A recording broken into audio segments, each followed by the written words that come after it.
Smouldering Lake and the Demon Ruins are some of the most lore-heavy and interesting locations in Dark Souls 3. They help us understand what could have caused the final downfall of Carthus and the extinction of the demons. In addition, they tell us more about the culture of demons and what might have happened in the end to the Daughters of Chaos. All of these topics and more will be explored in this video, and I hope you're able to glean some things from it and perhaps come up with some theories of your own. I'll try to avoid blathering on about topics that have already been extensively covered in other videos by other people on YouTube, but if some context is required from what I'm talking about, that might be a bit unavoidable. With all that out of the way, let's delve into some demons.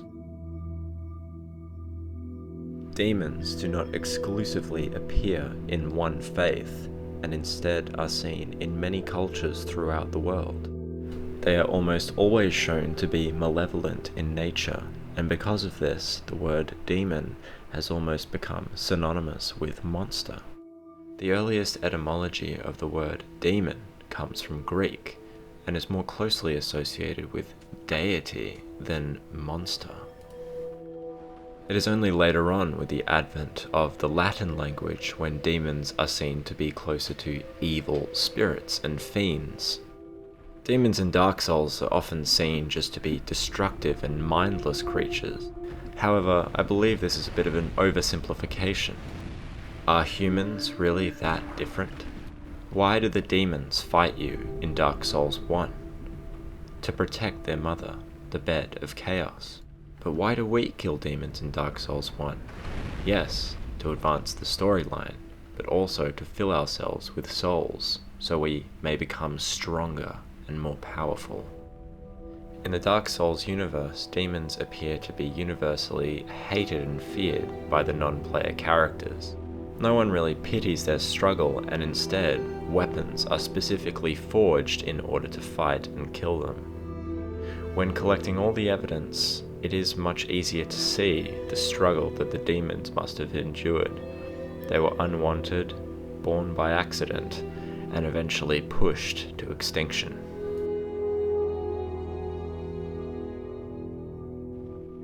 I have already spoken at length in regards to High Lord Wolnir and his descent into the Abyss. However, I believe I have uncovered some more evidence as to why the Abyss interested him in the first place. In order to figure out what exactly happened, I'm going to create a small timeline to see if we can discover what happened at what point.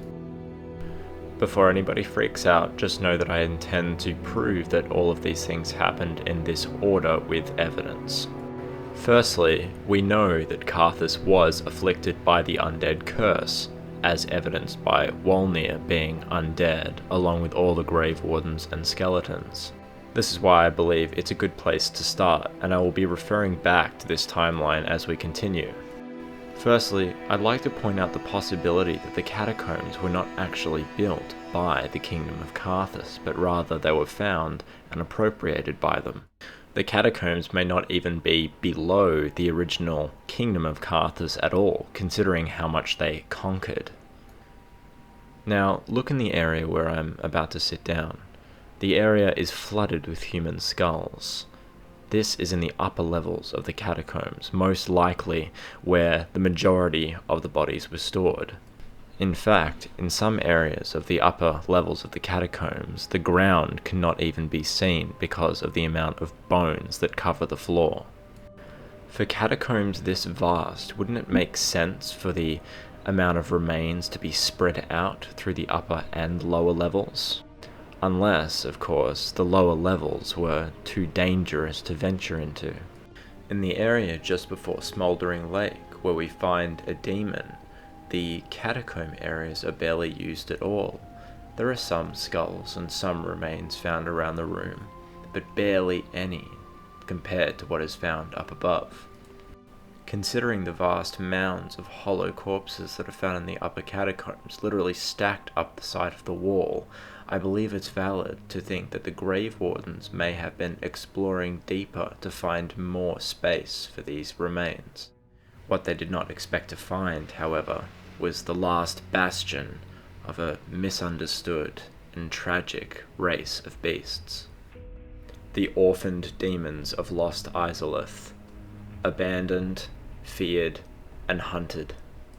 With the undead curse already crippling what remained of Carthus, the demons posed another threat to this once powerful kingdom. We only encounter a handful of demons ourselves in the game, but judging from the number of corpses of demons that we find in this area, it's safe to assume that there were once hundreds of them, even after the collapse of Izalith. I believe that the Grave Wardens or Carthus warriors that first encountered the demons in this area must have lost.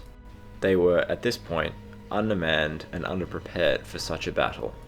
Even though the skeletons reanimate when you approach them just below this area, that still means that they were vanquished by some adversary, presumably the demons, when they first entered.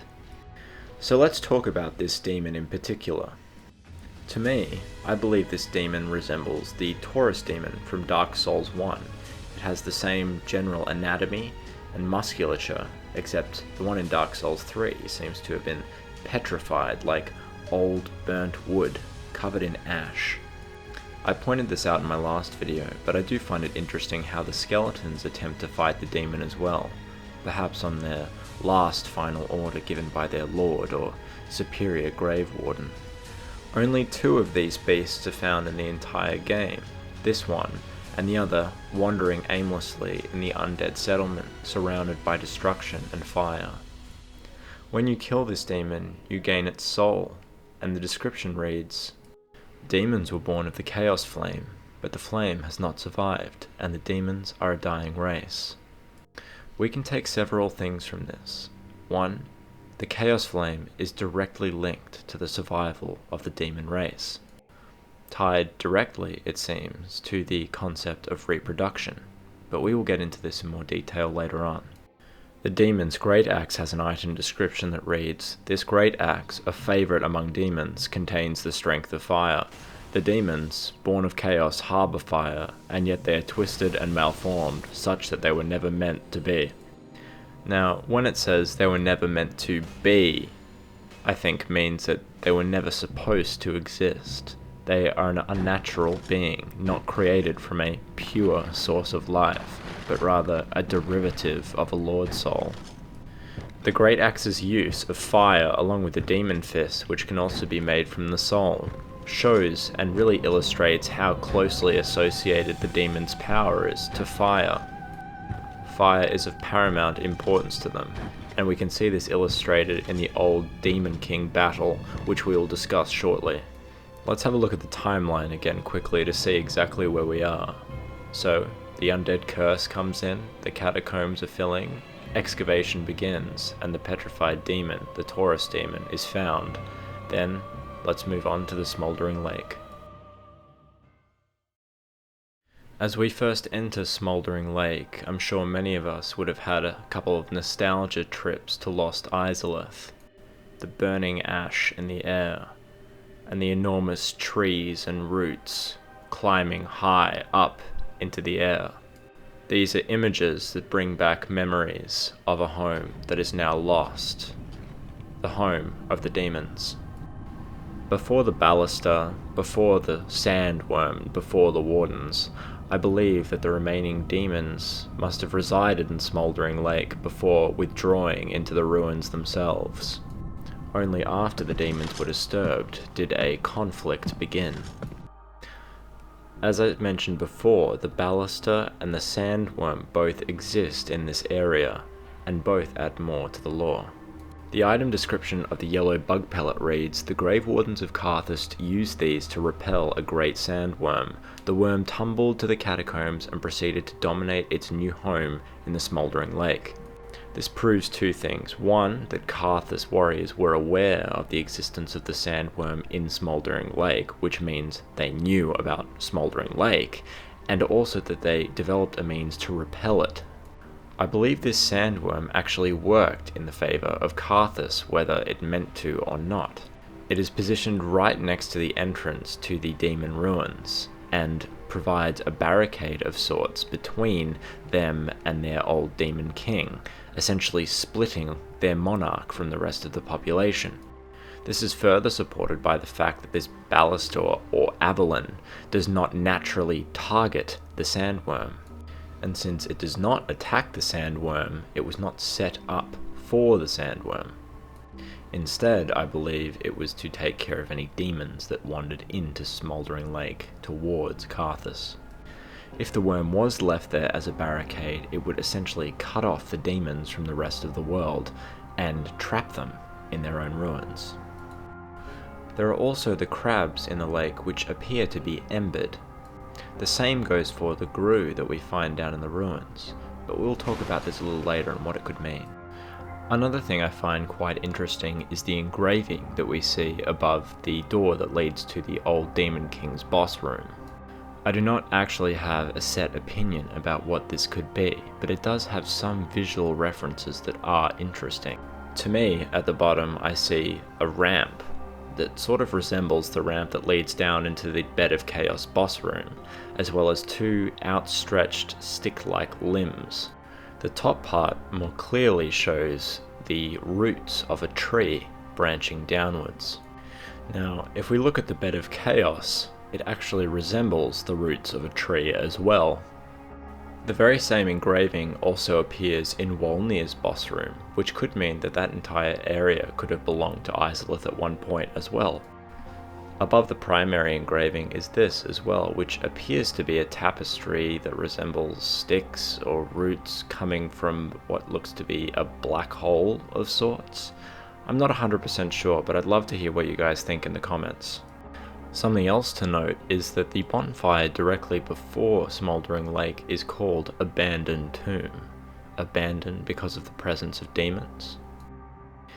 And with that, let's move on to the leader of this fledgling race of demons.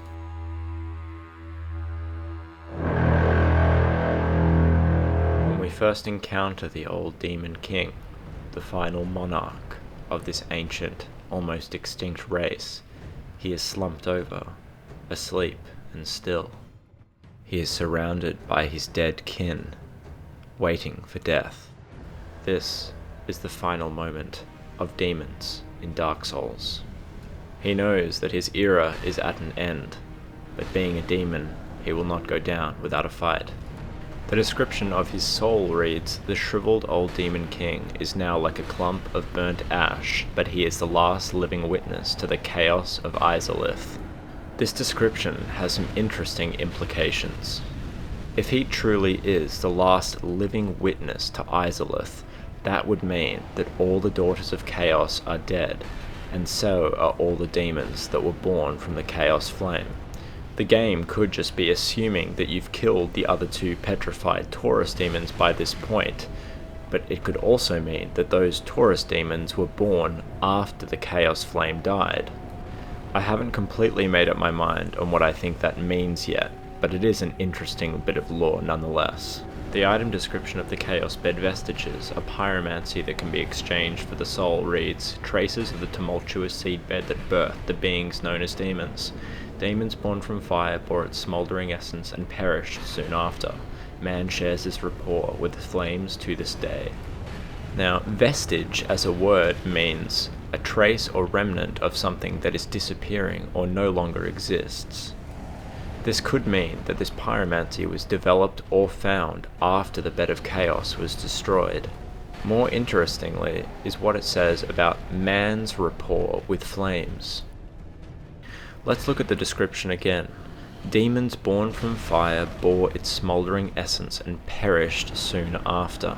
If man shares this same rapport, which means that like a close relationship, that if the fire that birthed man were to die, so would mankind.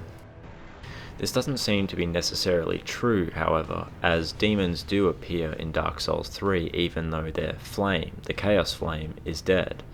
Nevertheless, it is interesting that it is worded in this specific way. The description of the old king's great hammer reads, "This weapon has survived since old Izalith, and is imbued with remnants of the Chaos Flame." This would have to make the old Demon King extremely old, and I believe it could mean that he is a son of the Witch of Izalith. We know that she had 7 Chaos daughters and at least one son, Ceaseless Discharge, who might have been born while the Chaos Flame was not stable, but after it stabilized, could he have been born as a son? I'd love to hear what you guys think about that.